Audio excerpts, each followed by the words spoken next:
The new Retro Roundup. 1. Hello and welcome to the first of a new series where I take quick, thumbnail looks at older movies that are completely new to me. Now you and I both know that I am a massive fan of 80s movies, and for a decade that I already have more than any other from and am already so familiar with. It shocks me how many I haven't seen and even heard of before, which still turn out to be awesome.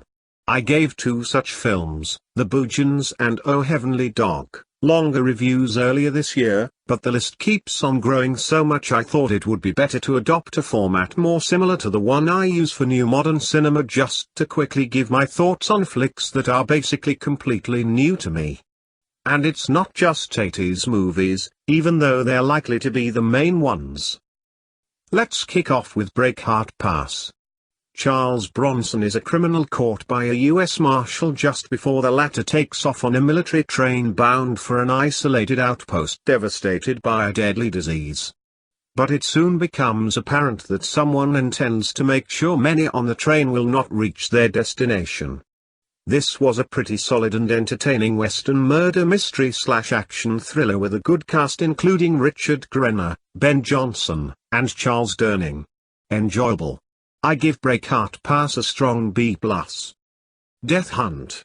A trapper, Charles Bronson, intervenes to save a dog from a brutal dog fight, enraging the hicks behind it so much that they track him and attempt to ambush him in his cabin. This results in one of them getting his head blown off, so they then go running to the local Mounties, painting themselves as the victims of course, to try and bring him down. But Bronson isn't going down without one hell of a fight. Never seen this early 80s action thriller co-starring Lee Marvin and Carl Weathers and set against some spectacular scenery before, but it had me hooked from the start and thoroughly entertained throughout. Great stuff. There's even a small role for Len Lesser, better known as Seinfeld's Uncle Leo. I thoroughly enjoyed Death Hunt, and award it a straight A. The Dirty Dozen.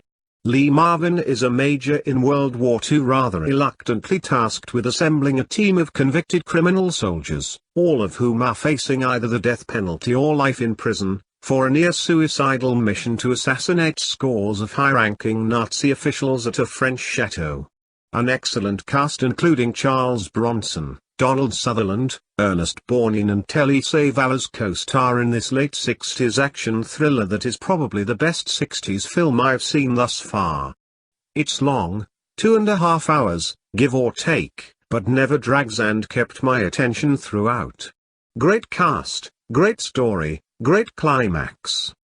Great movie. I give this another straight A. Charade.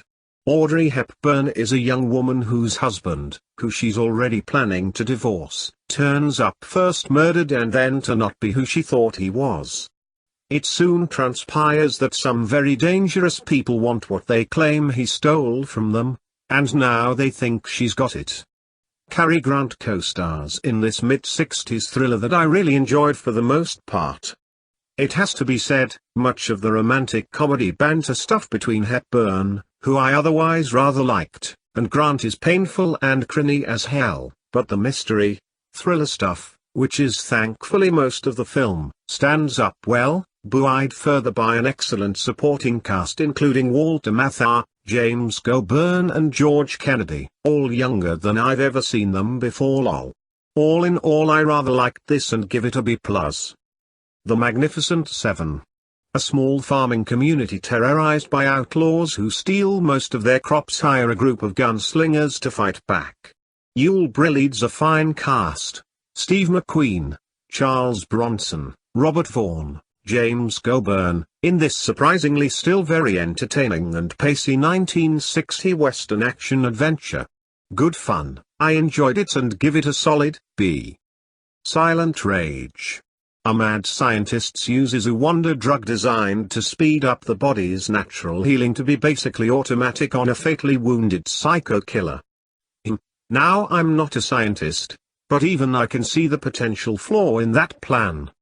Needless to say, he's soon up and killing, and only Chuck Norris can stop him.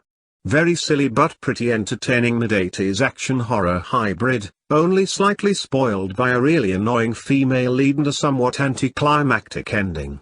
I give Silent Rage another solid B. Turbulence. Ray Liotta is a serial killer being transported by the FBI via passenger plane when a commotion involving another criminal breaks out, and he gets loose, with the situation rapidly getting out of control. Lauren Holly, Hector Elizondo and Brendan Gleeson co-star in this utterly ludicrous late 90s thriller, disaster flick that I do not recall ever having seen before, but caught on SBS last Christmas. This film is so dumb, and Ray Liotta's performance so over the top, to the point it's impossible not to think he was just actually actively taking the piss. Yet with its Christmas and late 90s nostalgia ambience, I thoroughly enjoyed it in all its glorious silliness. I give Turbulence a solid B. Put it out on Blu-ray, you tightasses. Bear Island.